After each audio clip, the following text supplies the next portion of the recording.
So Tim Walz and AOC just did a Twitch stream, and it went about exactly how you think it did. But we got two important takeaways that the Harris campaign probably isn't happy about.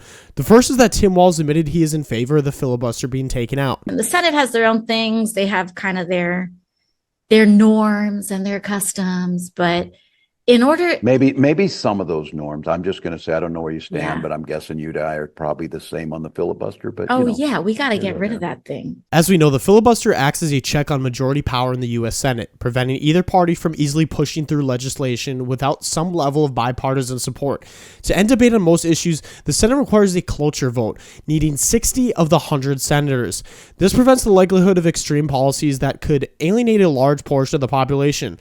Democrats today want to remove it so they can pack the Supreme Court and add liberal justices to restore things like Roe versus Wade and affirmative action. The second thing we found out today is that Tim Walz wants AOC to be Speaker of the House. We're going to win this election. We're going to make you put a gavel in your hand in the House. I can't think of anything more ridiculous to say than making the worst bartender of all time, AOC, to be Speaker of the House.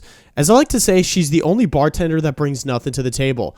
The Harris-Walz campaign is sinking. He's slipping up, saying his radical agenda by accident, and he just looks tired and old. And nothing's been working for the Democrats. That's why we keep hearing this kind of language. So when we say Donald Trump is a fascist, fascism, a huge component of fascism, is uniting racism, bigotry, a form of racist nationalism with industry, and also uniting the keys of government with billionaires and for-profit actors in order to stamp out democracy. This gets to be so old that even people that don't like Trump but at least have a semi-reasonable mind get tired of hearing this.